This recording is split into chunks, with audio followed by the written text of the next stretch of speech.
Meet Jack Steele, ex-Special Forces, ex-husband, current caffeine addict. For the first time in 3 years, he wasn't being hunted. He sat in a quiet cafe, peaceful jazz music playing, a gun resting under his newspaper. He was just a man enjoying his coffee.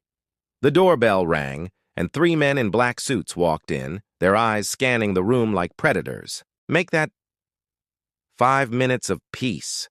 A personal record. One of the men tapped Jack's shoulder. "Jack Steele, you have something that belongs to us." Jack didn't even look up from his cup. "If it's my ex-wife, you can keep her." He took another slow sip, savoring the flavor, just as bullets shattered the window behind him. The jazz cut out, replaced by the heavy, pounding beat of drums. They say caffeine gives you energy. Jack preferred adrenaline shots. He flipped the table for cover, the ceramic mug shattering against the floor. He grabbed the still-steaming coffee pot and hurled its contents into one attacker's face. The man screamed. Jack snatched a butter knife from a nearby table and with a flick of his wrist sent it flying. It embedded itself in the second man's shoulder. The third thug crashed backward into the espresso machine, sending a hiss of hot steam everywhere. Jack grabbed a heavy frying pan from the kitchen pass-through. Clang! The thug went down hard, the last one standing. The one with the butter knife in his shoulder pulled the pin on a grenade. Jack just grinned. "You're about to ruin my morning." A swift kick sent the grenade skittering across the floor and right into the commercial fridge. The explosion was muffled, but it still sent a blizzard of croissants flying through the air. Jack dove through the cafe's back window, landing in a grimy alley. He saw his escape, a delivery motorbike, keys still in the ignition. He gunned the engine, roaring out into the street, just as the black sedan screeched around the corner. He didn't know who they worked for. He just knew they drove like amateurs, and shot worse.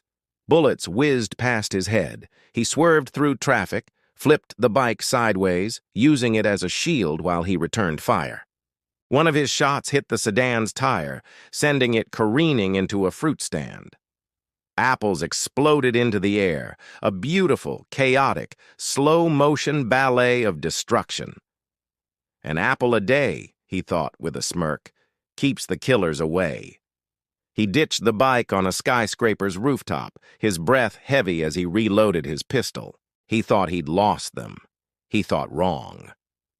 The thumping sound of rotor blades grew louder as a helicopter rose from behind the building. A woman in full tactical gear, Agent Vega, stepped onto the landing skid. "You really thought you could steal from the syndicate, Jack?" she yelled over the wind. Jack shouted back, "Borrow, with long-term interest." They clashed in a flurry of motion. She lunged with a blade. He dodged, countered with a knee strike, and twisted her arm until the knife clattered away. With a final push, he flipped her backward, and she crashed through a large glass skylight. She landed hard on the floor below, but she was laughing, a chilling sound echoing up to the roof. "You really don't know what's in that briefcase, do you?" she coughed out. Jack was out of breath. "Doesn't matter, they paid me double." Vega's laugh turned into a grim smile. "Then you're already dead." She held up a small remote and pressed the button. A high-pitched beeping started from the briefcase, still strapped to Jack's back. Rule number 1 of freelance work. Always ask what you're redelivering before you run from 20 armed agents.